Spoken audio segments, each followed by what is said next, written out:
Mi nombre es Carlos Andrés Amaya Cabrera, soy ingeniero electrónico de profesión, tengo 38 años y tengo una constructora que se llama IQ Constructora.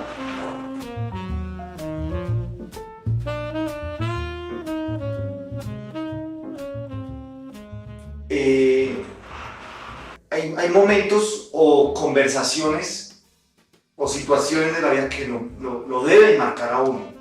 No es que uno tiene que estar permanentemente abierto a escuchar los consejos, no. Pero hay situaciones que en la vida lo marcan a uno.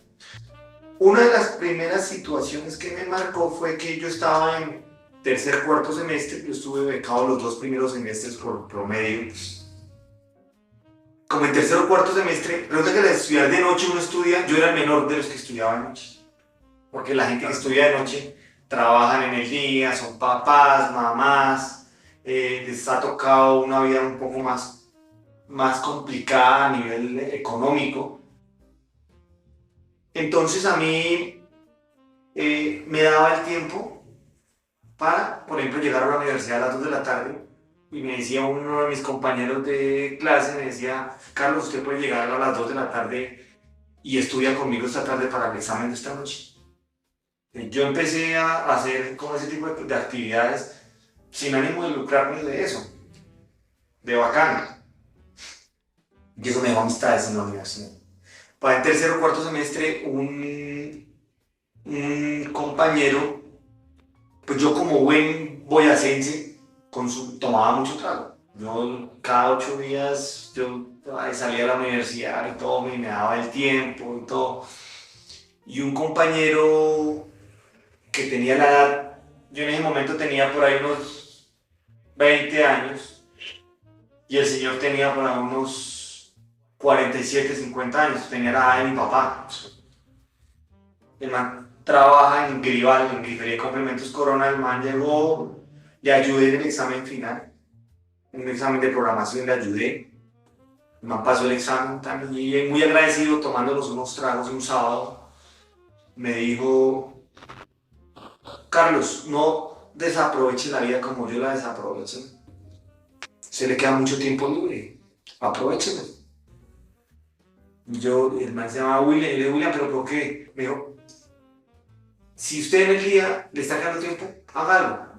Métase a estudiar al SENA y yo le ayudo para la empresa donde yo trabajo, lo contraten a usted. ¿En serio? Listo. Me presenté al SENA sin saber si iba a pasar. Entré al SENA y el primer momento o situación que en la vida me empezó a cambiar fue esa conversación con ese señor. Ahí ya dije: el tiempo hay que aprovechar. Un punto de quiebre, ¿cierto? Eso fue una de las primeras cosas.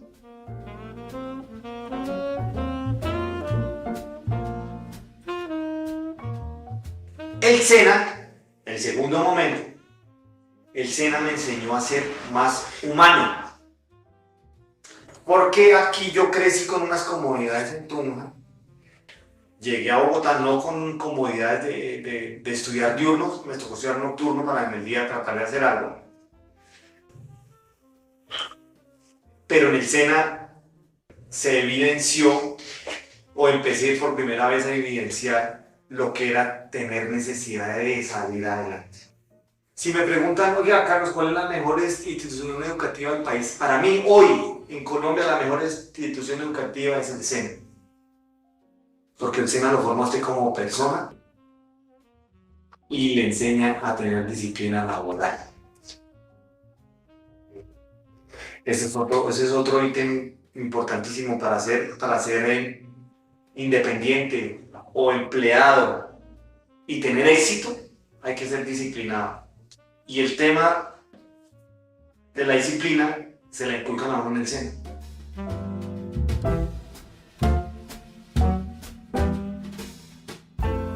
Yo nunca había montado en avión y me sale la oportunidad de irme a estudiar inglés a Inglaterra. Aún así, cuando yo pasé la carta de renuncia en Corona, Nevardo Teortúa, se llamaba mi jefe en ese momento, el jefe operativo de planta. El hombre me dijo dos cosas, me dijo, venga, no renuncie. O por qué se quiere ir, lo mismo que usted me dijo, por qué se quiere ir, no, yo quiero ir a estudiar inglés, quiero vivir la experiencia y tal. Y él me dijo, mire, tengo autorización de Corona, de que en este momento de Corona, de darle el 50% de la especialización en la universidad que escoja y le pagamos el 100% de inglés en el Berlitz, si es por aprender inglés. Cuando yo había terminado la ingeniería, yo estaba como ingeniero de proyectos en Corona. Aún así yo le dije, regálame un segundito, me voy a tomar un vaso con agua, hago una llamada, porque sí me alcanzó a tentar eso como para de pronto no irme para Inglaterra. Cuenta que no iba a ir. Llamé a mi papá. Mi papá es campesino, él tiene solo bachillerato. Llamé a mi papá, le dije, padre militar, y él me dijo, solo le pido a Dios que lo ilumine en la decisión que tome. Y eso fue como decirme, estoy montado más en ese avión. No, jefe, me voy. ¿No? Gracias por tenerme en cuenta, yo espero dejar las puertas abiertas, pero me voy. Pum, me firmó la carta de renuncia, tan. Después de que me firmó eso me dijo, lo felicito Carlos porque yo hubiera hecho lo mismo que usted está haciendo. Sino como jefe, a mí me interesa tener un buen grupo de trabajo, lo que yo creo que usted queda. Felicitaciones, que le vaya bien. Y ahí me fui para Inglaterra, mi primer vuelo, ya llegué a Inglaterra, siendo ingeniero electrónico acá, mi primer trabajo en Inglaterra fue recoger colillas de cigarrillo a las 5 de la mañana a la afuera de los edificios.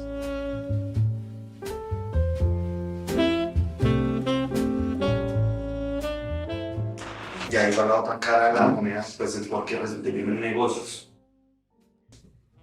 Mi mejor amigo del colegio, no del colegio, porque era mi mejor amigo de la infancia. Y en ese momento teníamos 14 años. 14 años. Y en ese momento un cofundador de esta vaina de V Academy, yo le digo, Álvaro Cabrera, él es hermano de mi mamá, ingeniero de sistemas. Yo estando con Felipe, con mi mejor amigo acá en Tunja, lo llamé y le dije, tío, ¿cuánto puede valer una quemadora de CDs? En ese momento acá en Tunja solo había un sitio donde vendían CDs quemados, eran en el centro comercial de Van a Borrar, ahí al lado del Éxito, en el centro de Tunja. Y en ese momento yo recuerdo que mi tío me llamó y averiguó y dijo, no, eso vale como 600.000 pesos. Estoy hablando de cuando teníamos 14 años, estoy hablando por allá del 98, 99, eso valía mucho y eso era mucho dinero. Y entonces Felipe tenía su parte para la quemadora, yo no la tenía y mi papá me hizo un préstamo. Yo con 14 años le firmé una letra a mi papá para que me empezara la otra mitad de la quemadora y compramos la quemadora. La segunda quemadora de CDs que hubo en Tunja en ese momento era de Felipe mío. Ya ambos menores de edad. En el día estudiábamos, por la noche quemábamos CDs. Entonces yo iba con una carpeta o entre amigos del colegio y todo eso. Entonces le decía, Diego, escoja las canciones, no, es que a mí me gusta Soda Stereo, me gusta, estaba el rockcito en español, y en ese momento nosotros cobrábamos el CD a 6.500, en Gran Ahorro lo cobraban a 10.000. Nosotros lo vendimos más barato, pero nosotros alcanzamos a vender semanal 35 CDs. Entonces con 14 años nos quedaba plata para ir a barriar los fines de semana, para comprar más materia prima y vende, y así fue como 1 año y medio vendiendo CDs. Nos iba muy bien, todo noveno y décimo, me acuerdo que vendimos.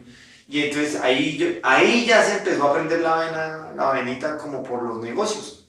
Empezaba a tener su propia plata, a hacer negocios, empezamos a hacer exposiciones caninas, hacíamos minitecas, siendo menores de edad, hacíamos minitecas los sábados por la tarde para menores de edad. Entonces ahí también cobrábamos una entrada y nos quedaba plata. Ya ahí íbamos a hacer negocios, eso fue mientras estuvimos acá en el colegio, vendíamos ropa.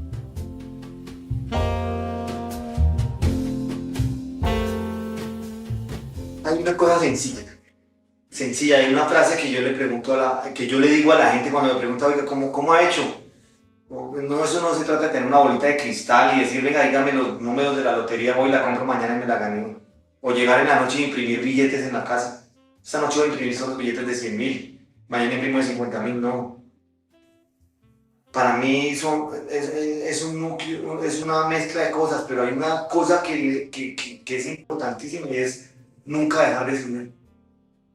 Es que resulta que es que los sueños, cuando uno va creciendo, cuando uno pasa de niño a adolescente, empieza uno a perder esa capacidad de soñar despierto, de querer cosas. Tiene obstáculos, sí, son obstáculos. Tiene problemas en la casa. No, es que a mí me gusta escuchar Metallica y la mamá iba y le apagaba el radio y no lo dejaba escuchar Metallica, que porque eso era música de demonio. Entonces empiezan a cortarle las alas a los chinos. ¿Pero a cuenta de qué? Entonces, es importantísimo inculcar en las personas, desde niños a adolescentes, no dejar de soñar. Porque los sueños sí se cumplen. Ah, ¿cómo se cumplen? Sí, hay una mezcla de cosas ahí, disciplina, tener una buena idea, ser un buen empleado. No necesariamente uno tiene que ser independiente, puede ser un buen empleado y llegar a ser vicepresidente de un banco grande a nivel nacional.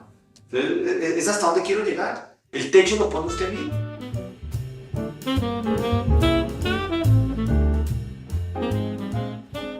Cuando yo vine en Semana Santa del 2010, yo le dije a él, tomando unos tragos de preocupado, no me sale trabajo en Bogotá, tal. Entonces le dije, pues venga, se me ayuda en la constructora de mi papá. Él trabajaba en la constructora del papá. Yo llegué a trabajar, a manejar compras en la constructora del papá y me devolví para tú. Y ahí empezó mi amor como por la construcción. Entonces, como yo ya había tenido negocios con él, ya nos conocíamos de adolescentes, sabíamos que eran en los negocios y cuando hay sociedades es fundamental dos cosas: honestidad y lealtad. Si hay una y no hay la otra, no funciona. Las sociedades tienen que haber las dos cosas: honestidad y lealtad. Usted puede ser honesto, pero si no es leal, no va a crecer la sociedad, a no ser que usted monte su negocio por ahí. Entonces, digamos que ya nos conocíamos eso. De ahí empezamos a...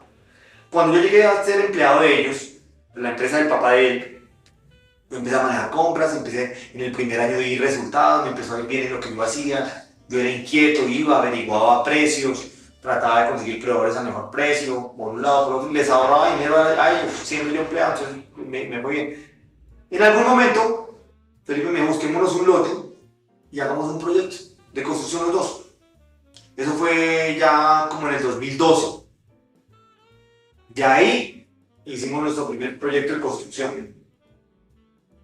Nos fue bien, dejó rentabilidad, era un proyecto pequeño, pero de ahí yo ya empecé a ver de que sí podía uno hacer capital.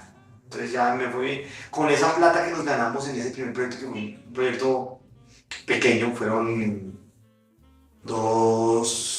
como 8 apartamentos, 2 locales. A nosotros ahí en el momento nosotros tendríamos que para unos 25, 26 años nos gustaba mucho el fútbol. Y aquí en Tunja solo había unas canchas sintéticas para jugar, que eran las de Saluco, las de frente a Saluco, allá al lado de Viva. Solo había las canchas. Entonces a nosotros nos gustaba jugar 3 veces a la semana y a veces nos tocaba estar pendiente de que no nos quitaran la hora, porque como eran las únicas, eso vivía lleno. Entonces en algún momento dijimos, pues con la utilidad de ese proyecto, montemos nuestras canchas. Y fuimos y montamos las canchas de grama 5. Esas eran de Felipe Vías, las de la María. Pues esas fueron las canchas, las tuvimos. Ya después nosotros vendimos ahí esas canchas y montamos las del lado de Olímpica, donde nosotros actualmente todavía tienen nosotros las canchas. Son rentas que le ingresan a uno, son rentas que le ayudan a uno, porque en construcción usted vive sin plata, porque las obras de construcción piden dinero o un flujo de caja grande y lo piden constante. Entonces, muchas veces el dinero que usted tiene en el bolsillo se va en la obra. Entonces hay que tener unas rentas externas.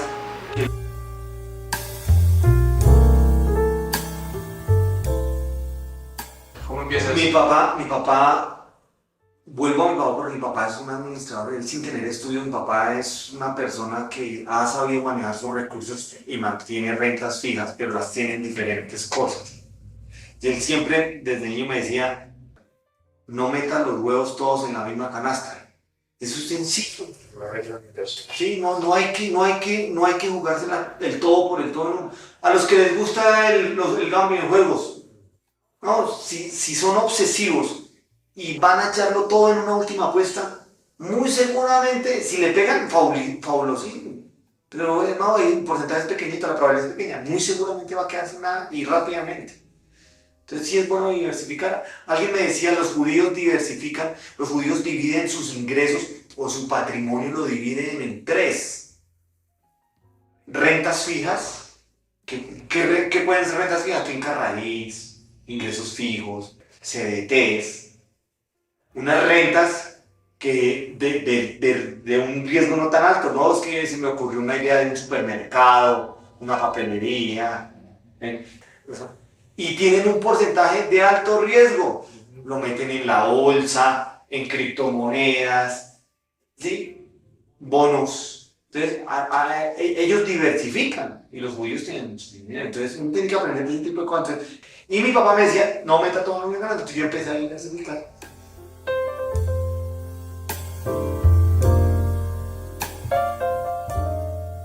La deuda es, en el modelo capitalista, la deuda es un mal necesario.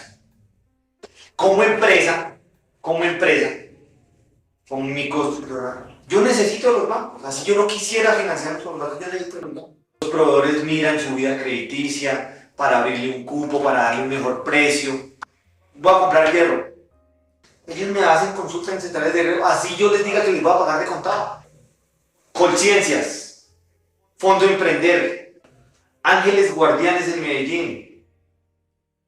Hablando solo de Colombia, pero a nivel mundial hay cualquier cantidad de empresas y eso se llaman incubadoras de empresas. Entonces, la información está aún más.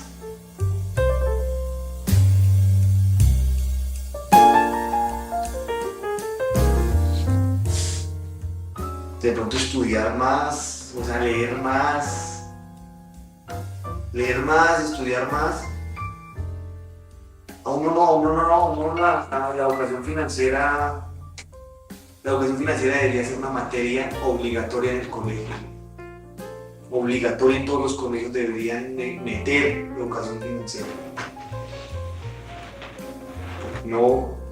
Porque eso le va a dar herramientas, vuelvo y digo, no necesariamente como empresario, usted como empleado puede llegar hasta donde quiera como empresario también, vicepresidente, presidente. O quien quita, puede llegar a ser solo ejecutivo y vivir feliz. Pues también consiste en eso, viva feliz su vida, aquí sí que la plata se no puede ser feliz. Viva feliz. Monte bicicleta, juegue fútbol, practique sus hobbies. Con los años uno empieza, que eso deberíamos hacerlo más de joven, cuidarse mejor de sus hábitos alimenticios.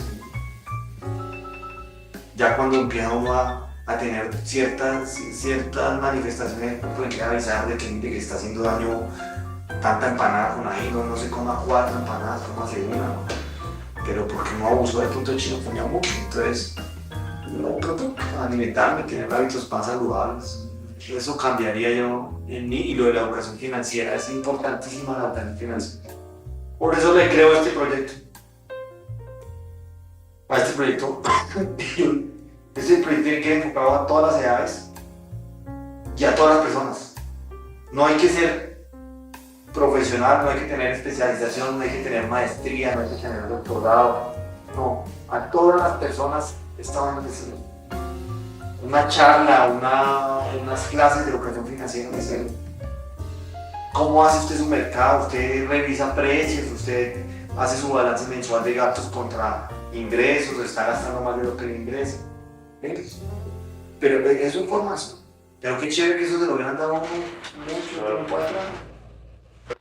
Sí, Yo le creo a eso la educación financiera, que sí hay que enfocarla a todos los hay que masificar, porque es que yo no puedo ceñir el tema, no es que el celador de mi edificio no sueña, no todos soñamos. Y va a ver usted, y de pronto el celador del edificio puede vivir hasta más feliz que uno, con el $1,5 millones que se gana, y le alcanza, y vive feliz. ¿Sí? Entonces, no es que todo el mundo quiera tener. Es hasta donde usted quiere llegar, hasta donde usted quiere soñar. Ahora los límites los ponemos.